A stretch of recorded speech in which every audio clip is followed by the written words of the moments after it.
This is a one-man infiltration mission, boss. Equipment is the bare essentials. Anything else will be OSP. The target location is a prison camp on a U.S. military base. Those Marines have the place locked down tight. Your only backup will be one extraction chopper. We can't send anything else. You won't need to. Again, this is infiltration, a sneaking mission. Your #1 priority is remaining undetected. Use discretion before engaging any guards you encounter. Be mindful of their sensory perceptions: sight, sound, smell, and pain. Fortunately, these atmospheric conditions will continue until dawn. That should provide you with some cover. At least the weather's on my side. Your mission objective is to rescue Chico and Paz. According to Chico, they're both being held at an old prison facility. Recon from the intel unit supports this, so it's safe to assume that's where they are. Once you've gotten them to the RV, call in the extraction chopper. I'll monitor the situation and offer guidance from here, but you'll be the one in the field. How you handle this mission is entirely up to you, boss. Snake, yesterday we received official communication from the IAEA. It says, "It has come to our attention that your organization recently purchased nuclear fuel from Uzbekistan authorities. We request permission to inspect your facilities." What a load of bullshit. Yeah, they're after Metal Gear Zeke's nuclear warhead. I'm betting this is payback from Cypher after Paz's leak. Using the UN. There's no telling how much influence they have. But the IAEA can only do inspections in countries that are party to the NPT. And we're not a country. Exactly. We haven't signed a safeguards agreement with the IAEA over peaceful nuclear use, and we're not obligated to report any nuclear material we have, nor information about any nuclear facilities. The IAEA has no authority to inspect us. But despite all that... That nuke's our last line of defense. We don't want to announce we have it until the world is preparing to wipe us off the map. Until then, we let everyone think we're just a private army with conventional firepower. What's Huey's take? That the problem's how to hide the nuke in Metal Gear. But I gotta tell you, he was all for it. I see. But there's no way we can have the IAEA poking around here. So what do? Ignore them? Send them an official letter of refusal. Say that we're a private organization and we've done nothing to attract this suspicion. You got it. We finished Zeke's waterproofing reinforcement yesterday. The day after tomorrow, we'll be done installing the main depth control tank, the compressed air tank, and the attitude control propeller pod. Huey. If the underwater test goes well, next week we'll try the 300-foot seabed depth. Drop the act, Huey. How did we end up agreeing to the nuclear inspection? Because after you sent that letter, I told them. After careful reconsideration, we agree to your request. And frankly, we should be inspected. This is our chance. If they come and go without discovering the nuke, we can tell the world we're clean. Of course, it's risky, and we'll have to make sure everything's perfect, but it'll be worth it. Huey, can they do an inspection without going through the Board of Governors? We contacted the IAEA's admin branch, and they said there's no record of us being brought up at any of the board's meetings. I'd say probably a preliminary inspection to determine whether we should be referred to the board. So it's bound to be a small inspection team, and they won't be here that long. Don't worry, leave everything to me. Has the media gotten wind of this? Yeah, 2 major Western networks want to do stories on us. I planned on saying yes. What? You want to broadcast this place to the world? That's why I agreed to the inspection. This is a golden opportunity. We can use the media to prove to the world we don't have a nuke. Besides, even if we said no, it would just be delaying the inevitable. Kaz, our hands are tied now. Start getting the place ready. Thanks, boss. Don't get the wrong idea. You've set it up so that any more changes of heart will arouse suspicion, that's all. Zeke stays, but we'll have to move all other AFVs to shore. Any potential troublemakers can go with them for some mandatory R&R. Sound good, boss? Just do it. About the inspection, what do we tell the men? The truth. What else? The one thing we don't need to worry about is anyone here spilling the beans about Zeke. Good point. What about the Sandinistas? There's still quite a few of them left on the base. I hate to say it, but it won't look good having Soviet bloc personnel here. The problem is, moving a group that size in a hurry would look even worse. At least Amanda's on assignment in Cuba. They'd recognize her. She should stay put for now. All civilians save Huey will have to return to their countries. Even your Parisian? Of course. We'll get her whatever paper she needs. Dr. Strangelove's departure came at a perfect time. The less Zeke-related staff here, the better. Wait, she left? That's right. You were away on a mission. She left last week. There's nothing cooking in AI weapons research, and Zeke is complete. There was really no reason for her to hang around. I'm surprised Huey let her go that easy. Yeah, his crush on Strangelove was never much of a secret, huh? He followed her everywhere while Zeke was in development. Boy, would she get pissed. But he does have a lot on his mind right now. I've got bigger issues to deal with. That's what he said. That's the spirit, Huey. 10 days ago, we got reports that Paz was still alive. She survived. She was rescued by Belizean fishermen who found her drifting in the Caribbean. So what's the plan? Silence her before we're compromised? No. I've got something else in mind. Our friends at Cypher suspect Paz could be a double agent. She's being held for interrogation at a camp on the southern tip of Cuba. Black site. Nice. A slice of American pie on communist soil, and out of U.S. legal jurisdiction. The upcoming inspection of Mother Base has to be connected somehow. The timing's too perfect. The UN's nuclear inspection. My guess is they're trying to corroborate Paz's leak. We're an army without a nation. Word of our capabilities gets out, and we'll have the whole world out to shut us down. Having an American private intelligence agency involved's bad news. Cypher's the ones who sent Paz to us in the first place. She knows their true nature. Right. Paz is our only link to Cypher. If she's still alive, we need her on our side. If not us, who else is gonna rescue that bitch? When do we do it? The inspection comes first. We'll deal with us afterwards. Do the men know? Word has started to spread. The information came from Cuba through Amanda. One of the base personnel used to belong to El Frente. I'll tell everyone we don't concern ourselves with the survival of enemy spies. We need them focused on the inspection. And if we get her back here and she isn't cooperative, there's still plenty of room for her in the ocean. Works for me. What about Chico? He had a chance to stop Paz from hijacking Zeke and he blew it. He's carried that guilt ever since. Kid really did care about her. Chico, it's hard to say how he'll react. Have Amanda call him out to Cuba. He shouldn't be here right now.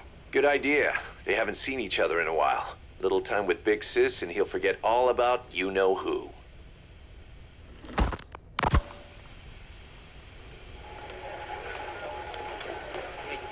What? Still no sign of Chico? What's going on? It's Amanda in Cuba. Our resupply package arrived, but Chico wasn't with it. Relax, Amanda. I'm sure he's just exploring Havana or something. First time in the big city. Could have gotten carried away. Cos, wait. The boat Chico was on, did it stop anywhere before it got to Havana? Yeah, it had to refuel at Santiago de Cuba. You don't think... Oh, shit. You gotta be kidding me. He does this now? It's 60 miles from Santiago to the prison camp. Chico used to cross the mountains with the older Sandinistas like it was nothing. He'll make that in 3 days. Still, even if he does find his way there... You know how reckless he can be. Chico thinks we've abandoned Paz. That's why he's doing this. We'll start by having the intel detachment in Cuba look for him. We can't let him be captured. There's some cages to the east of a big building. East an old grassy facility. That's where we are. Help me, Snake. It's a setup. We have no choice. Yeah, if Chico talks, he could blow the new cover up. We can't hold off until the inspection's over. When can we be ready? It'll take at least 16 hours to confirm the flight path and prep a bird. The intel unit has started reconning the area. Sounds like I'll have to miss the inspection. Boss, we'll just have to send someone else to get them out. No. I'll go. Yeah, Chico and Paz would only take orders from you anyway. And we can't go taking on those Marines at the base head on. It's gotta be off the radar, and it's gotta be you. Hold down the fort, Cos. Snake, you can forget about civil liberties where you're headed. God only knows what they'd do to you if you got caught. Do not let that happen. The Cubans leased the land to the U.S. as a gesture for helping them gain independence from Spain. The deal remains in effect until both countries agree to dissolve it, or the U.S. abandons the land. That's why America still operates the base even after La Revolucion. Problem is, it's leased land.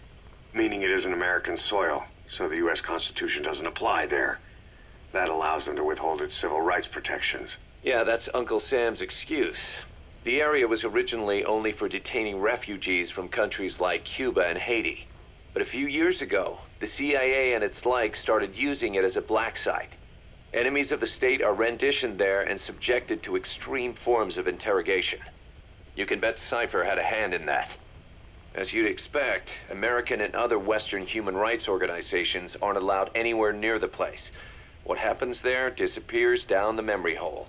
Who knows what they're doing to Chico and Paz? I'd like to interrogate her ourselves. But if worst comes to worst, make sure she's dead. Chico, on the other hand, we have to bring back, fast. He knows too much about us. Cos? The area is surrounded by mines placed by both the U.S. and Cuba, making escape on foot impossible. You're heading into the lion's den, Snake. Don't take this one lightly. Come back in one piece. Yeah.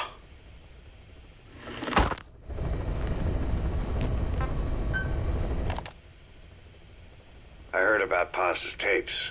Yeah. Why do you think she'd leave him behind? And that diary? Whatever it was, her commitment was wavering. That much is clear. So she was leaving clues to help us. No way to know for sure. And the ocean's not giving her back. November 4th, 1974. At the outskirts of Barranquilla, Colombia. Contact with Big Boss successful. Zadornov posed as my professor, but Big Boss took one look and knew he was KGB. However, he does not seem to suspect me. To him, I am just a peace-loving student, and another victim of the CIA. We asked him to drive the CIA out of Costa Rica. To him, this means betraying his country. His forces are smaller than anticipated. They drift from place to place with nowhere to call home. That provided us an opportunity, so we seized it. Zadornov offered them a plant off the Costa Rican coast to use as a base. As expected, Miller jumped at the chance. Although initially reluctant, Big Boss came around when Zadornov played him the tape. All because the voice on it sounded like his mentor, the boss. Naked Snake, the man who once saved the world from the brink of nuclear war. Awarded the title of Big Boss for his service. He later became a mercenary, abandoning both his title and his country. To him, that honor was steeped in the blood of the boss, the mentor he was forced to eliminate. Exceptionally charismatic, he possesses unparalleled combat and intelligence-gathering abilities. His only discernible weakness is her.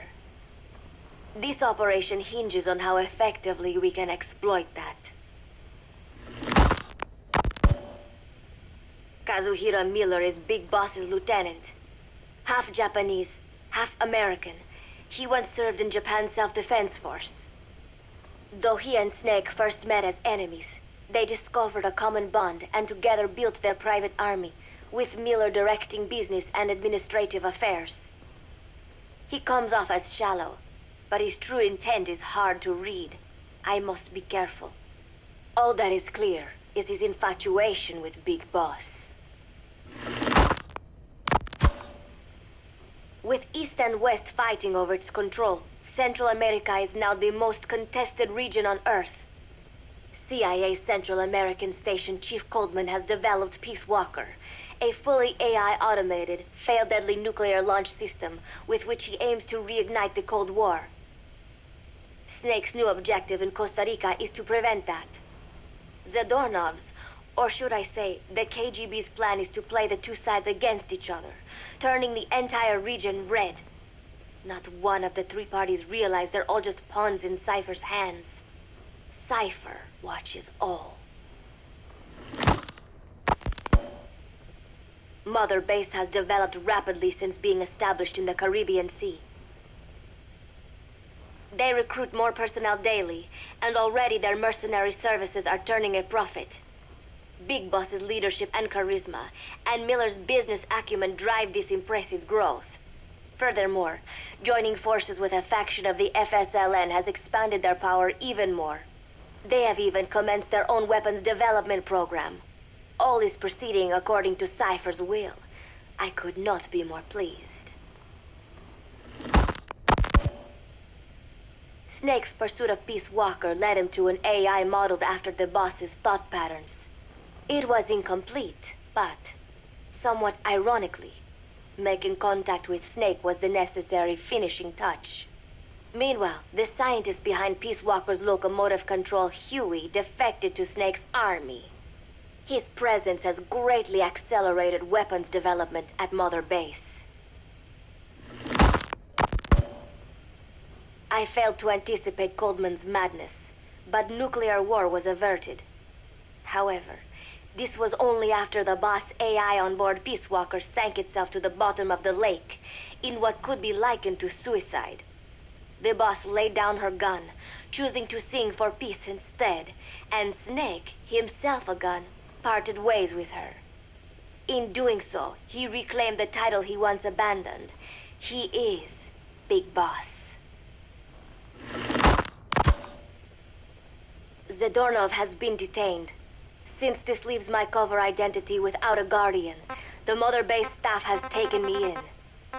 I am now better placed than ever to monitor their internal affairs. Everything continues to unfold according to plan.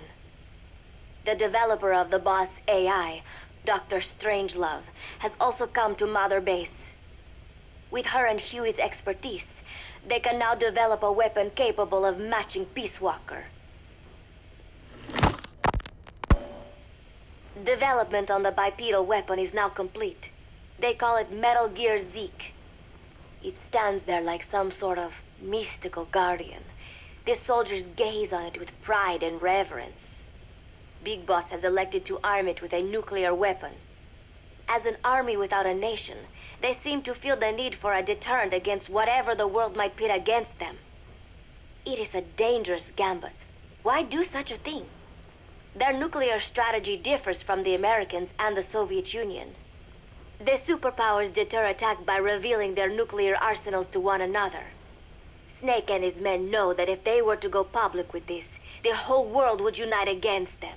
Business would dry up overnight.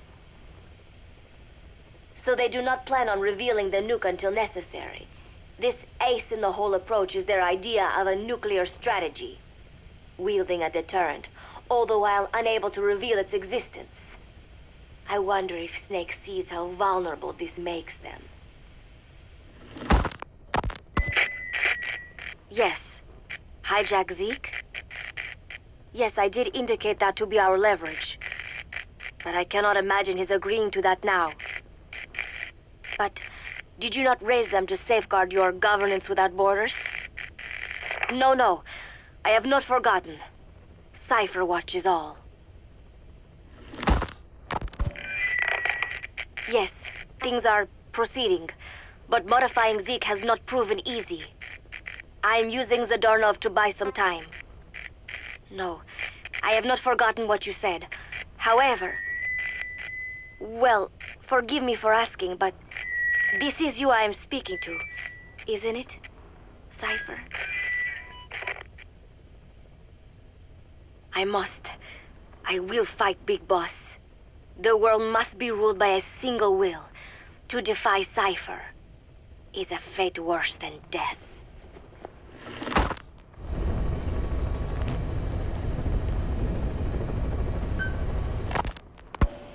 As of today, I will be living here at Mother Base. Now my real trial begins. Zadornov was paying my room, board, and tuition, but he has since been captured. I told the man that with no more money from the KGB, I could no longer afford school. He bought my story, and when I said I would be willing to work, he took pity on me and let me stay. For some reason, Miller really pled my case. That was helpful, but the man is still a fool. His men are no better. They think their training makes them strong. But that kind of strength is nothing in the face of true power. And better yet, they wait on me hand and foot, believing I am just a schoolgirl. Looks like I won't be working too hard after all. Just today, while scouting out the living quarters, I saw a group of them in the corner of the deck making a fuss. Going over for a look, I saw they were feeding a kitten. A bunch of grown hard men, and they're the ones acting like schoolgirls. Look, isn't he cute? What is wrong with them? Disgusted, I just nodded and smiled. I must stay in character after all. I indulged their chit-chat for a few moments. Then one of them asked me to give the thing a name. They had just taken it from its mother. I named it Nuke. I improvised some nonsense about how our compassion for living things can help prevent wars. The men gave me a little fish. I held it out in my palm and the kitten happily ate it up. What a pathetic, feeble creature. It sickens me. Today, Chico invited me to go fishing with the soldiers. I suppose finding one's own food does have its merit, but I prefer not to be involved in such a degrading task. And their prattling on about fishing being fun is nonsense. I'm not here to find playmates. Nevertheless, distasteful as it was, I went along in order to maintain my cover. Chico thrust a fishing pole into my hands, and we went up onto the deck where several soldiers had gathered. They welcomed us warmly. With so few women aboard Mother Base, I'm treated like a princess. No one suspects I am neither a teenager nor a student. It was nice and sunny, with a gentle breeze and waves. As I cast my line and waited for a bite, the soldiers began to ask me all sorts of questions. As always, I answered according to our predefined scenario, feigning a smile. As I sat there feeding them lies, the fish began to bite, and the soldiers began to focus on their prey. Chico had his bait stolen by a fish, and got so angry that he stood up and nearly fell into the sea. Everybody laughed. It almost made me want to join in too. At some point, I got a bite myself. The instant after I felt that first gentle tug, the fish yanked the line with astonishing strength, and I let out a cry of surprise. I thought he was going to be huge. It was my first time fishing, and I was a bit flustered, so the soldier beside me helped by supporting the pole from behind. "Reel it in," they shouted. I nodded, turning the handle as fast as I could. I wondered what kind of fish lived below the surface, and thought back to the deep sea dives I had to do as part of training. Those were difficult days, but I remember finding the multicolored fish gliding through the water incredibly soothing. After a hard fight, I pulled it up. To my surprise, it wasn't even half a vara, rather anticlimactic. But I wasn't doing it for fun, so I wasn't the least bit disappointed. Nook was hovering nearby with an expectant look on his face, so I gave the fish to him. All in all, a thoroughly wasted day. Preparations are coming along nicely. No one suspects me of being the one to let Zadornov out of his cell. Today, Amanda and I taught Cecile how to make gallo pinto. It is a simple home-cooked dish consisting of black frijoles mixed with arroz.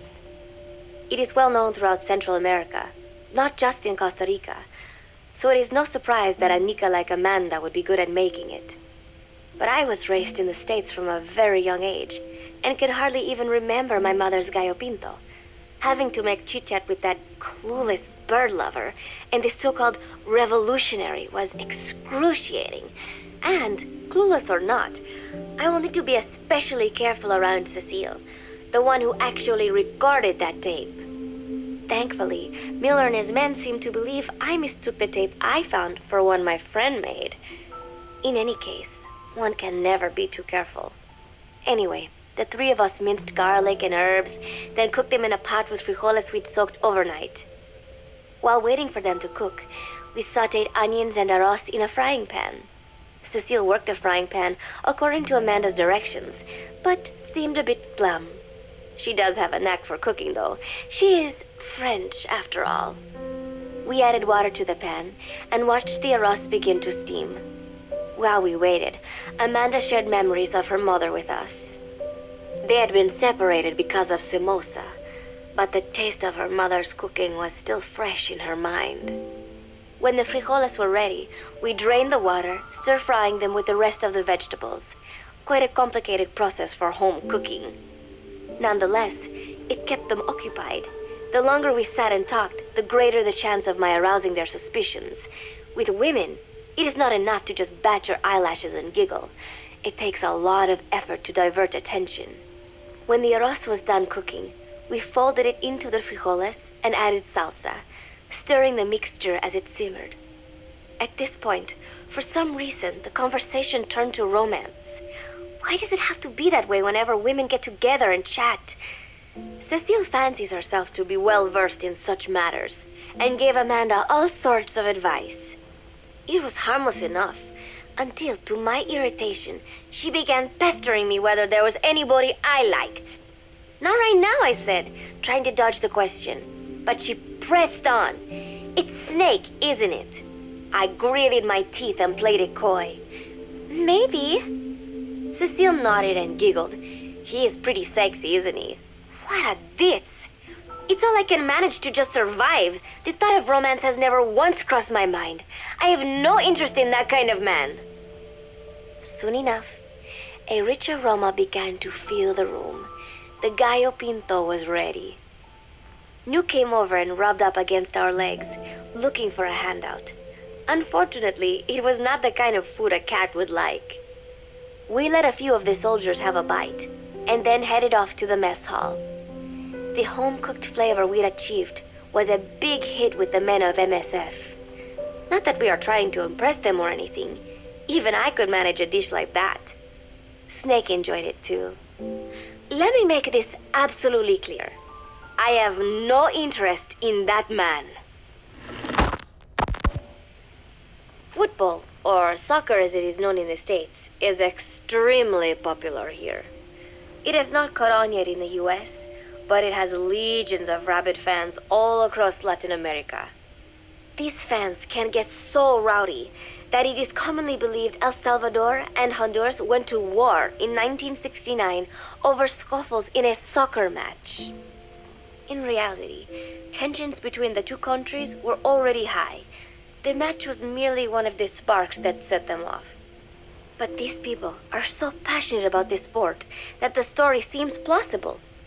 Predictably, many of the soldiers here are fans. They have apparently divided themselves into Costa Rican and Nicaraguan teams and started playing each other.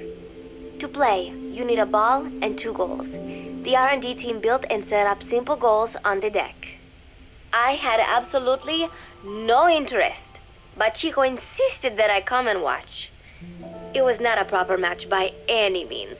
The pitch was not even regulation size, but the players and spectators alike got pretty excited. They banged empty cans and shouted cheers through the handmade megaphones. It almost felt like carnival. Huey, the referee, blew a whistle to start the match. The soldiers' training has left them in excellent physical shape, but they lacked the honed skills of professionals and their play was quite rough. Midway through, one of the men collided with another. They started shouting at one another, but Huey stepped in. I thought we had forsaken our countries, become one with the earth, he said, quoting Snake. We are not competing for national pride here, and we are not fighting for the good of any one country. This is not a war. Soccer is a peaceful sport, am I right? The soldiers nodded. They know the pain of war, and they share Snake's vision. Perhaps that is why all this resonates with them. Team Costa Rica was down a man, and somehow I was picked to fill in. Costa Rica had the advantage up until that point. I suppose Huey wanted to keep it balanced. The soldiers agreed with Huey's call. Maybe the Costa Rican players felt an even matchup would be more fun too. I could not be bothered to run at first, but chasing the ball out there in the hot sun, I was soon drenched in sweat. Before long, I found myself actively seeking out the ball, partially out of desperation. I picked up a loose ball deep on the opponent's side of the field. Even though he's Nicaraguan, Chico cheered me on, yelling, "Go for it, shoot!" I launched the ball as hard as I could, only to have it blocked by the keeper. Disappointment only increased my determination. In the end, I didn't score a single goal, and Costa Rica gave up its lead. It was really close, though. We congratulated each other on a good match and sprawled out in the shade on the deck, exhausted. The ocean breeze felt so nice on my sun-soaked body. Nuke came over. It is one of his favorite spots, and stretched out next to me. And together, we watched fluffy white clouds drift lazily across the clear blue sky. It was lovely out today, so I decided to sun myself in a lounge chair up on the deck when Strangelove came up to me. Despite the heat, she was in her usual long sleeves and pants. I waved at her. She looked away and mumbled, "Hello there. Fancy meeting you here." I asked if she needed anything, feeling her eyes creeping up and down my body like she was savoring it. Finally, she swallowed and said, "You have such beautiful skin." Bewildered, I shook my head and said, "No, not at all.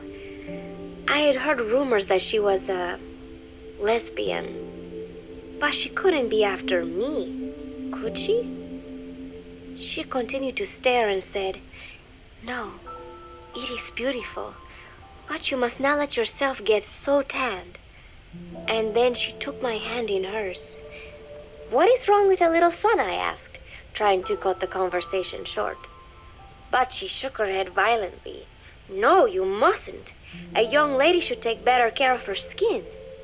She was acting strangely now, as if aroused.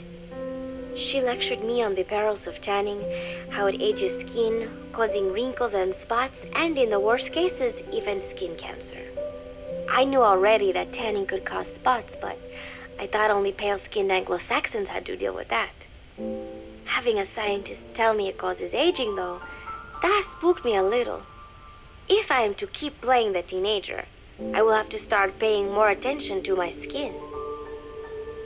Sensing my anxiety, she took a small tube from her pocket. She said it was the sunscreen she always used.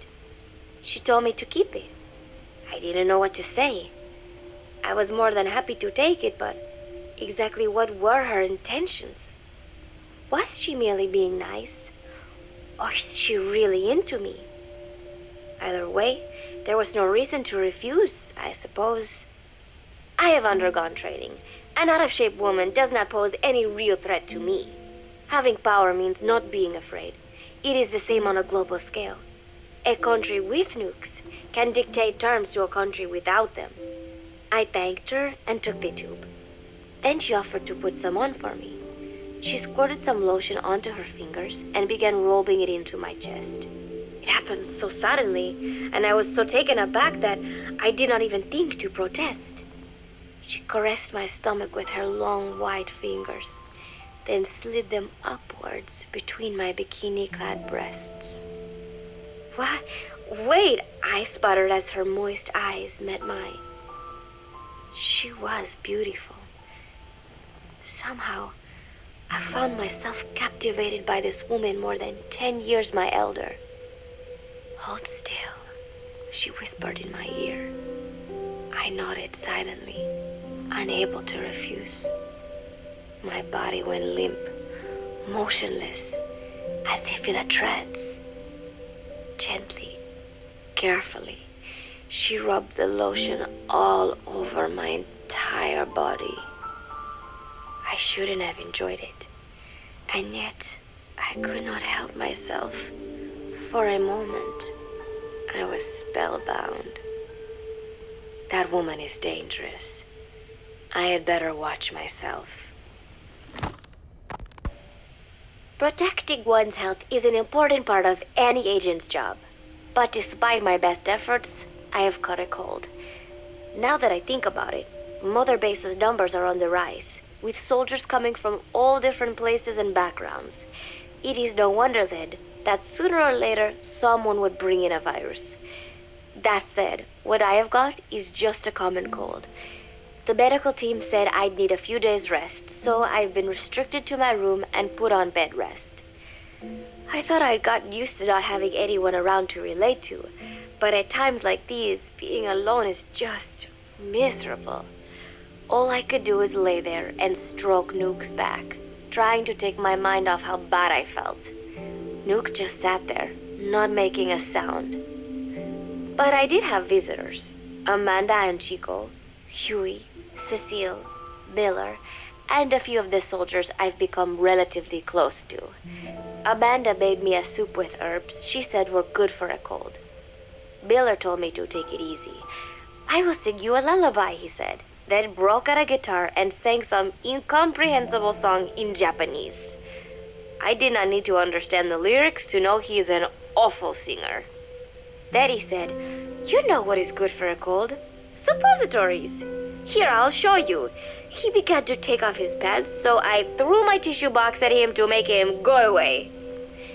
Then Strangelove showed up, saying she had some miracle Indian cure. "It has got eucalyptus extract," she said. "It works best if you rub it into your chest." And then she tried to take off my nightshirt. I whacked her with my pillow, and I got rid of her. Chico brought me a little flower in a cup. It had been growing in a little bit of earth that probably found its way on board stuck to something else. "I found this on the deck. Here, you can have it." He tried to act nonchalant, but I am pretty sure he's got a crush on me. None of them understand. If they thought these little visits would cheer me up, they were wrong. Tonight, Snake himself came to my room. Like the rest, he believes I am just a schoolgirl and treats me as such. "Why did you abandon your country?" I asked him. "Why create the MSF?" Of course, I knew the answers already, but I wanted to hear it from him. As I had imagined, he was not exactly forthcoming. All he would say is that his country abandoned him because all he could do was fight, and that is why he needed the MSF, because that is all he is any good for. Then he said, "Fighting is the only thing I understand, but that does not mean I have got a grudge against those who believe in peace. I am not one of them, and I do not believe in peace. Conflict is in man's nature. We fight our enemies in order to survive." Maybe we are not so different after all, he and I.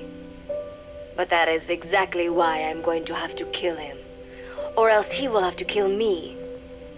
When I stop and think about this wretched existence, being killed by a man like that suddenly does not seem like such a bad thing. Every month, Mother Base throws a party for all the soldiers whose birthdays fall in that month. There is something strange about a military organization having parties. Really though, it is just an excuse to drink and make noise. It is not easy to get alcohol on a fortress in the middle of the ocean. Most days they are training from dawn till dusk. They do not have time for things like drinking. That is why Snake and Miller came up with the idea, to give everyone a chance to let loose. Obviously, a bunch of bores like that are not going to bother with blowing out candles on a cake. Rather, they sit there in a cloud of cigarette smoke, drink beer, eat meat, tell tasteless jokes, and swap crude insults about one another's hometowns. But it hardly ever breaks out into something serious. They talk up a storm, but they're just having fun. It is funny. You have got members of FSLN rubbing shoulders with the UCLAs, people who once would have considered the other mortal enemies. I wonder if that is what makes Big Boss so popular. In leaving their countries behind, they leave their hatred for other countries too. Miller seemed a little protective of me. "Hope they're not being too crude," he said. But soon enough, he too was drunk. He yelled, "Come here and take a look at the real Kazuhira Miller," then dropped his pants and mooned everybody. The other soldiers burst out laughing. I have I've never seen such a crude, ridiculous party before. And yet, all these people, laughing and acting the fool. Is this what they call peace? For some reason, I began to think about all that has happened since I came here. Fishing with Chico, cooking with Amanda and Cecile, playing soccer, having visitors when I caught a cold. When I stop and think about it, my time here has been the most peaceful of my life. But that is about to end. I cannot imagine he will be willing to negotiate. It seems I am to fight the legendary Big Boss. I do not know if I'll be able to beat him. But if I have to choose between death and defying Cypher, I will gladly choose death. The thought of dying does not scare me. But if I disobey my orders, the fear and despair awaiting me will be far worse than anything I can imagine. It was Cypher who took me in as an orphan, gave me food and a place to live. His orders may have been unreasonable, but I will never repay my debt entirely. It seems I have no choice. I must fight this man. I must fight Snake. Do you know Miller, Snake's right-hand man? Apparently has got at least one serious weakness. He is an insatiable womanizer. He does not bother me, most likely because he considers teenagers off-limits. But he has hit on every single one of the few female soldiers here at Mother Base. They ought to be telling him where to stick it, but end up falling for it so easily. I think some of it stems from the fact that he is actually not that bad looking. Anyway, today, that nasty habit got him in trouble. He and Snake got into one of their rare fights, and I was there to see it. They burst out of the showers, completely naked, trading punches. I am no child. The sight of a naked man does not make me blush, but this was something else. Maybe this'll teach you, Snake yelled as he slammed his fists into Miller's chest. I heard later that apparently he had been two-timing someone, and that same someone had gone to Snake with her troubles. As I see it, it is her own fault for letting herself be deceived like that. If she is too dumb to see through Miller's lies, then she got what she deserved. But this was not the first time it had happened, or the second, and Snake read Miller the riot act. Miller argued back, and what began as a shouting match turned into a fist fight. "You son of a bitch," Miller yelled as he swung. "Not bad," said Snake, smiling, "but not good enough." And then he was back on the offensive. They had already been at it pretty hard in the showers, and their bodies were covered with bruises. Both of these men had been trained for war, their bodies deadly weapons. They were each bleeding from a dozen places. All this from a fist fight. Even so, it was far less gruesome than if they had given it their all. It was obvious that one of them would be dead were they fighting for real. Miller took another swing, yelling, "Try this then!" Snake parried, then responded in kind. But I could tell he was not aiming for anything vital. "You are one tough bastard, boss," Miller muttered. A smile crept across his face as he caught his breath. And then they went right on fighting. Blood and sweat flew off their glistening bodies. It was combat without hatred or hostile intent. I had never seen violence like this before. And yet, it was more than just a friendly tussle. They were utilizing every technique they knew. It was not a sporting match. They were not playing by the rules. How could they keep this up? At last, the two men tired themselves out, and the bizarre scene came to an end. They looked at each other's battered bodies, and then burst out laughing, embracing and congratulating each other on a good fight. It all seemed so idiotic. I still cannot fathom such behavior. But somehow, I got the sense that for all his womanizing, Miller really only trusted one person, and that was Snake. There was no way I could ever come between the two of them, and at that thought, I began to feel as if I had lost. All of Mother Base is preparing for a festival. Since Snake and his soldiers spend so much time fighting, they are setting aside one day a year for peace and relaxation. I do not know all the details, but Apparently that is what Snake and Miller decided. These soldiers love the idea, of course. There is so little fun to be had here that everybody looks forward to events like these. That is all well and good. But somehow, I got roped into getting on stage. Come on, we even both have peace in our name, said Miller. And Zadarnov, that old Ruski's name, has something to do with peace too, right? Hey, as long as we're having a day of peace, we ought to get an act together. The Three-Piece Band. I thought he was joking. He then proceeded to share his idea without bothering to check with me. And now, I am slated to sing. Apparently, he had heard me on the deck one day, and since then he's wanted to form a band. Everybody's looking forward to it, so there is no way for me to back out now.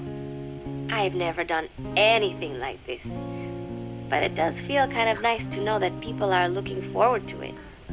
I mean, it cannot be any worse than Miller's singing, but modifications to Zeke are already finalized, and I must complete my mission. Betray Cypher now, and I will face a fate far worse than death. Still, there's no need to put things in motion just yet. What difference would it make to just wait a little while longer? A whole day of peace. The mission can wait until after that. Can it not? I know I am only delaying the inevitable. When the day comes, one of us will have to die. Snake or me. But still, if I could just come up with some way to stall Cypher, at least until our day of peace. When did I start having thoughts like this? My cover is blown. They know nothing of Cypher or my true objective, but they know I am a spy. There is no more time left. I must act now. I must complete my mission. How did it come to this? All I wanted was 3 more days. Just 3. Miller's already finished writing the song. It is called Love Deterrent. It is about a girl who cannot express her true feelings. I have been practicing. I am no pro, but I was pretty sure I would do a decent job. And now this. Cypher found out that Zeke was complete. He must have someone inside Mother Base besides me, spinning his tightly wound web of control, leaving no room for individual will. Typical. When they found out Zeke was complete, I was ordered to execute the operation immediately. If I was going to enjoy just 1 day of peace, I had to ensure the plan could not move forward. I tried to sabotage Zeke. I thought by damaging the drive system, they would have no choice but to delay their plans. I waited until midnight, and then snuck into the hangar. There would be trouble if it looked like sabotage. I selected one of the drive system's load-bearing parts and carefully worked to warp its shape. The leg's drive system requires a high degree of precision to operate. Even the smallest deviation would have done it. Then, Chico walked in. Maybe it was one of those nights where he could not sleep. In any case, he saw me, panicked, and took off running. It would have been easy to kill him, but I could not. I know he likes me. It is not as if I would ever have an interest in a child like him, but I could not pull the trigger. Not at him, not in the back. Will he tell them? Or is there a chance he will keep it a secret? Protect me? No. He knows now. Knows I am not who he thought I was. He ran without even questioning what I was doing. There is no chance he does not know. And soon, all I have built here will end. And if Cypher has another agent among them, if he finds out I tried to sabotage Zeke, this place will no longer be my heaven. Then it is settled. I make my move now. Chico walked in before my sabotage was complete, so Zeke should still be operational. It might not run at full speed or power, but I do not have time to fix that.